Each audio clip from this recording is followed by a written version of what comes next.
Establishers. That's what we are. We're the team leaders. We're the establishers of the marketplace. We're moving DAC throughout the marketplace. So we're live on YouTube. We're live on Zoom. And I've got some good information to cover with all of you. So for those of you who are Christians that celebrate Easter, hopefully you had a fantastic Easter. And if you didn't, if you don't, I should say, hopefully you had a great weekend. And always open to have conversations, as we said last Friday. If anyone wants to talk about that and explore that, their faith, that is.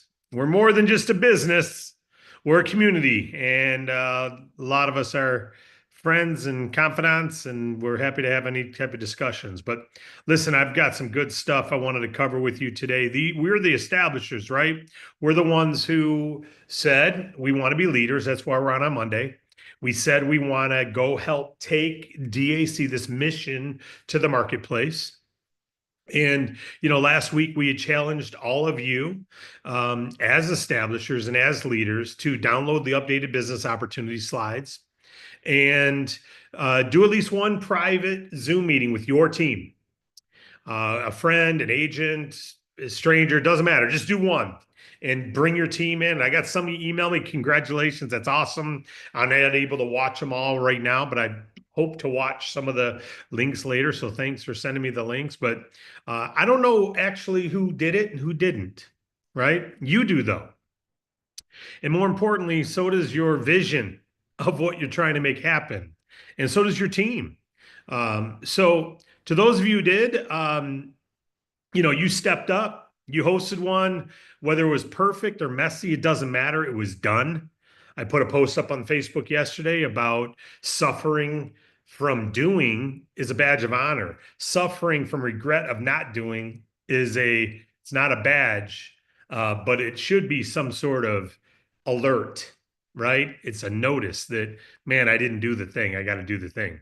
So if you did it, well done. You've already done what 90% of the people will never do. You took the initiative, and you're now leading from the front of the room rather than wanting to. All right. And it will pay off. It always pays off.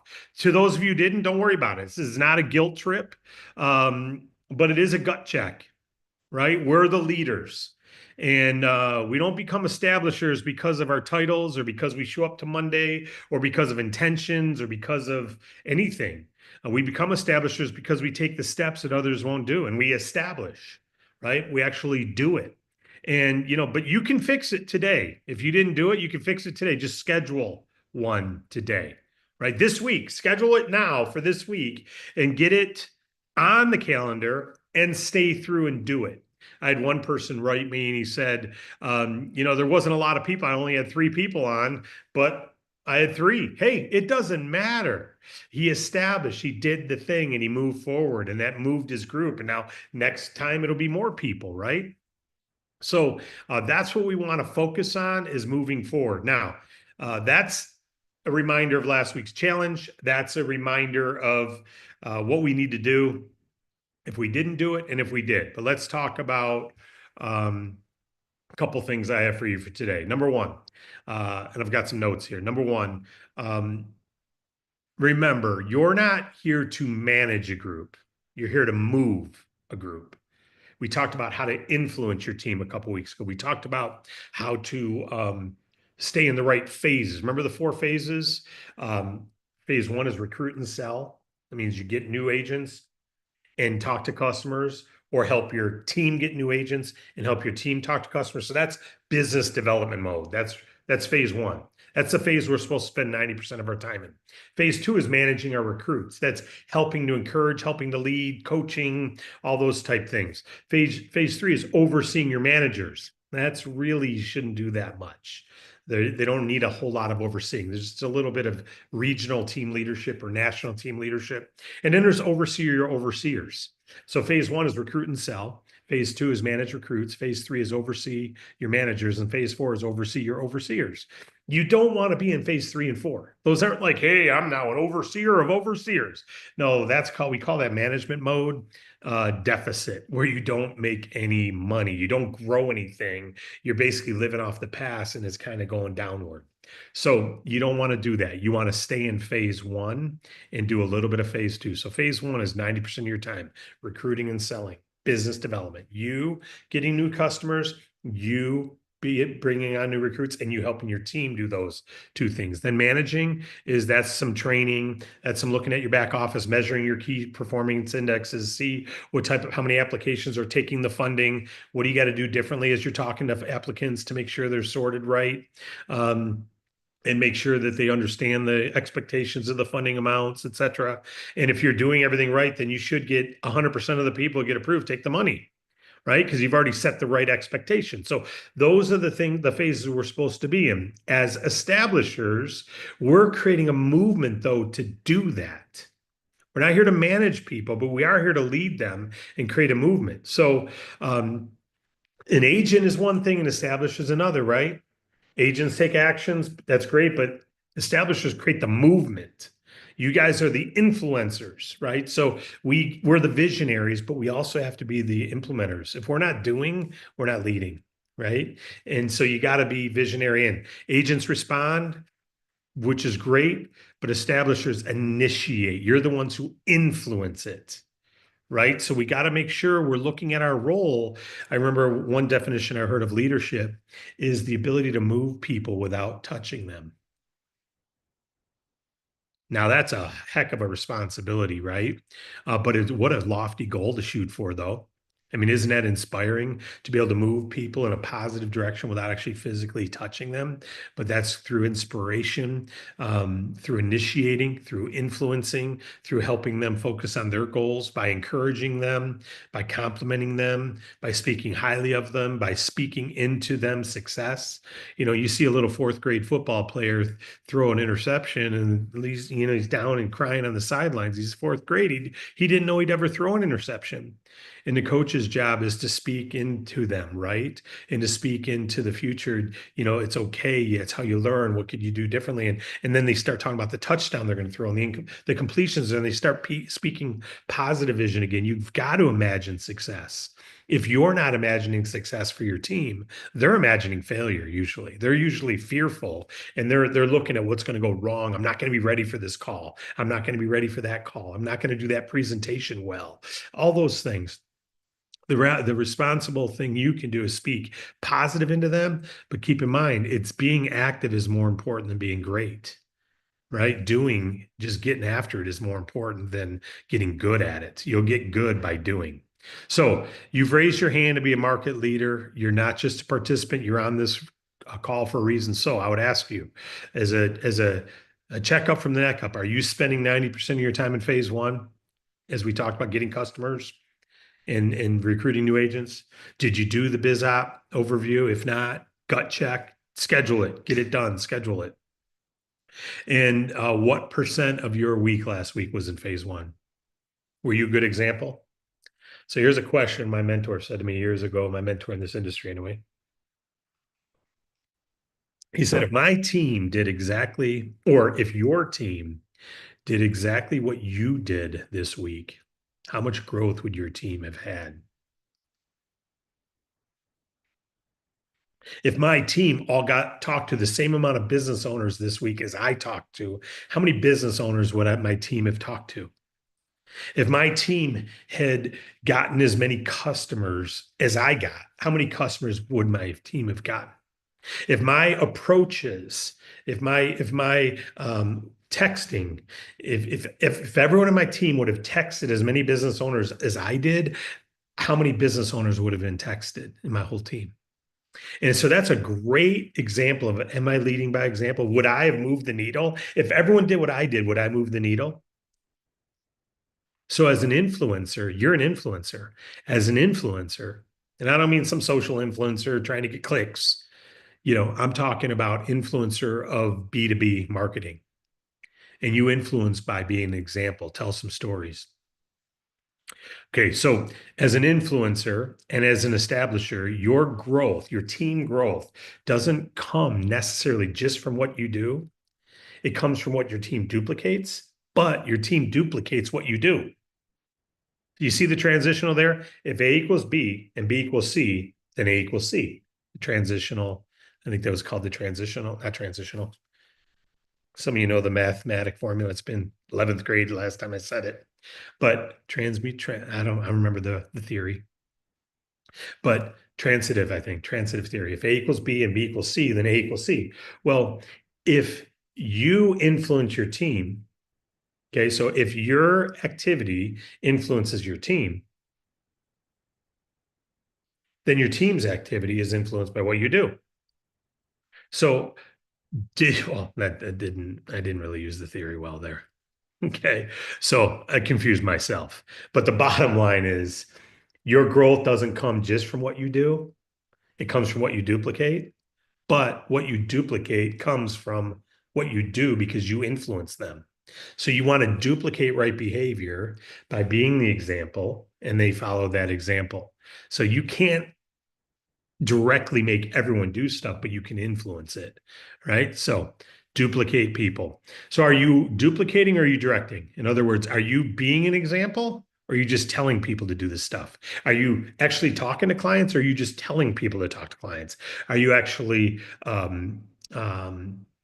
recruiting, reaching out? Hey, we're growing. We're looking for more agents. I'm just curious if you might be open to a serious B2B agent opportunity right now. If so, I want you to see a presentation. Are you open to something right now? No. Okay. If you said that multiple times last week, then you're not just directing, you're actually duplicating, you're doing, right? So, did you do any three-way calls last week? Did you do any presentations last week? Because that's part of being a local leader. And are you encouraging or helping your agents see things visualize with confidence? Because it says part of being a local leader on our list is to be an encourager, to help encourage them, right? So if not, no problem. Gut check, right? Not guilt trip, gut check. Right after the Zoom, take the time to message 3 agents, 4 agents, 5 agents, however many, and offer to do a three-way with them. Maybe review their game plan with them. Maybe offer to help make some client calls. So that can help reignite the production in your team. All right. And then I'll just close by saying this and take your questions. This week, tomorrow night's game night, right? Tuesday night. I've also got a call tomorrow with a couple of young guns that are thinking about doing another meeting, another night during the week. So we'd have the corporate one on Tuesday, maybe another one on Thursday, something like that.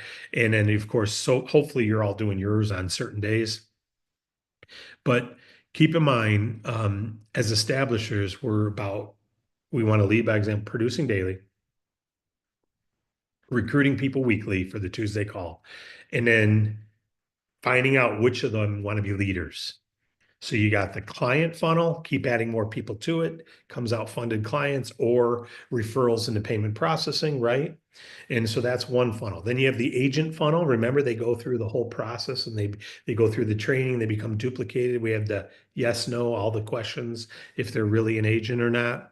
And if they come out of that, then we find out if they want to be a leader in the game plan. Do they want to be an establisher, start attending Monday? Then you got the local leader list. You got to do three-way calls, presentations, game plans. Got to do them. Got to do them. If you're a local leader, you got to do that. You don't just go, yeah, I want to be a local leader, but I don't want to do any of that. That's not a local leader. Okay. It's just an agent. Nothing wrong with that, but just get in the bus and get in the seat on the bus that you are. If you're not willing to do three-way calls, business opportunity presentations, and three-way calls, game plans, then you're not really being a local leader. You're being a link, maybe. Maybe you're a networker. You're helping your team get support, but you need to have someone then that you're working with who's doing that for your team. Someone's got to be the local leader, either someone above you or you, right? Or someone below you. And then you just have a bunch of local leaders and they're doing all the work. Not all of you is built to do front of the room presentations. You are because you're here, but not everyone in your team is. Or they don't want to. Some of the best presenters don't think they're really good, but they care. They care and they're nurturing, and so they do very well. But our goal is, of course, to be that example. So again, gut check. What do we got to do? What do we got to do differently than what we've done already? All right. How do we look at that list and just do it? Offer three-way calls, offer to do some game plans with the team, offer to do the presentation, schedule it, tell your team, we're doing our team presentation Wednesday at 7 o'clock. We're doing our presentation Thursday at 8 a.m. We're doing and just get it scheduled like we talked about last week. If you didn't already, schedule it and do the same thing with three ways, do the same thing. And then what'll happen is you'll start to influence a movement. You'll start to influence your team and your team will have production then. Okay. And you work backwards up. You start measuring how many new agents came in this week. So tomorrow is game day. It's like how many growth, what did you have from Tuesday to Tuesday? How many people did you have on last Tuesdays in your team? How many are you gonna have on tomorrow nights? It's kind of like the event that everyone comes to, right? Yeah, you can miss it. Of course, it's recorded, but you want to be there in team spirit. And I'm just going to tell you as the presenter, um, if you've ever played sports and your parents were in the audience or your friends and family were in these fans cheering you on, it's a lot easier to play well when you got fans cheering you on. And if you're someone who parents couldn't come or you didn't have any fans there, you had to learn how to muster up your own energy for yourself, right? And everyone's different, but I can tell you if you're ever on an event and you guys are all leaders, let's all be encouragers to the presenters. Not everyone who's doing presentations right now loves doing it or is experienced at it or wants to do it because we're asking all of you to do them. So if you attend somebody's and they're doing one at 4 o'clock tomorrow, man, get on there and comment with chats. Great job. Go to Facebook and say, hey, I want to congratulate Joe Blow for doing a presentation, did a great job, went through every slide. Give some encouragement. Give some encouragement to everybody. I can tell you if I do a presentation and I hear compliment, I don't feel good or bad based on the compliments, to be quite frank with you. My job is to look at myself because I've done so many presentations and say what could be improved. I'm thankful that I'm confident in doing them, but what can be improved?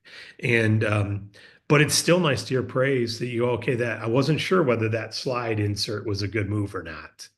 When someone says, I really like the new slide here and I really like that. If I hear nothing, I assume you don't like the new slide, right? So when you see a change to something and you don't comment, that's saying a lot. It didn't move you enough to comment. So do me a favor and do yourself a favor. If someone's watching yours, you'd want the feedback. Give feedback. Give feedback. Every one of us are on a team. When you walk in the locker room and a pitcher is doing a good job, they just threw a no hitter through 8 innings. Maybe you don't say anything right now because you don't want to mess up the no hitter. But when they come off the line, you say, dude, you got it, man. You say something positive. Of course, they know they're doing well. You encourage. So be an encourager, be encouraged, right? And encourage your team to take steps up. All right, that's all I have for you today. A lot covered. It's a lot of good golden nuggets in here that have helped me in my career to succeed. Hopefully, they're helping you as well. So, any questions from anybody or any comments right now? It's a good time. Any questions or comments? Katie Sprinkles got her hand up. Go ahead, Katie. Hello, can you hear me? Loud and clear. What do you got? Awesome. So tomorrow night after BizOp, I'm doing an after party to do onboarding for anybody that has people coming in to kind of help streamline that and get people started right and get them through the Get Started program. Beautiful. So I'm putting that out for anybody because I've got a couple of people coming tomorrow night. They're going to go through it with me. Anybody wants to send people with and join in on that, I'm put it up in the Facebook group here in a little bit. Beautiful. Please do. And are you using the same onboard slides we do, or are you going through the same content that we talk about in the onboard in the video? Yes. All right. Good. Beautiful. And there's nothing better than a live one. I mean, it's nice to have the audio. I love having the audio or the video because everyone I recruit, I just say, watch those 2 videos, then let's do the game plan. I don't have to invest all that time. But for you do one to many, you do a one live to many. That's beautiful. I love it. Great stuff. Please put it on Facebook. And I saw Matt's hand up, but it's down now. So maybe he had to run. But let me see if there's anything in the chats. Norman, everyone, wonderful. Eugene, beautiful. We're doing great. Hopefully you are too. Damon, hallelujah. Thank you, Jesus. Yes, I'm with you. Thank you, Damon, on the Great Nuggets comment. I love the idea of after party. Yes, Norma, that's beautiful. Thank you, Natafia. I think I'm saying that right. It's a pretty name. Gold nuggets, and I like you put some icons in there too, or emojis too. All right, hey, that's everyone then. That's everything. It's great. We got 60 of you here live. There's many on Zoom, and all I can tell you, folks, is the email that went out today had some great role play suggestions in it. Encourage your team to read the email. Only about 2 out of every 10 who get that email open it, and there's some nuggets in there. So encourage your team to read it. It went out just before this call started. Tomorrow we're doing team building Tuesday, and get your team to plug into those and watch them. We're trying to keep them to 15 minutes before questions so that people can watch them while they're driving somewhere, listen to them, and get the nuggets, because it's hard to catalog all that. I mean, every day there's a nugget given. Even when people speak up, when you speak up at the end of the presentation, we can't put all that on the video on the website, because then people go to look at the video and it's an hour and 30 minutes long. They're going to leave. So, or an hour long, whatever. But there's great nuggets. When you're on live, you get that. You don't get it in the recording. You get it live. So a lot of times we cut that out. So just be here or listen to the recording right away before they're deleted, because it's too hard to catalog all the nuggets. All right. Thank you all. I appreciate you all. Let's rock and roll. Let's have a great week. Let's all do what we just talked about today. I've got it to do myself.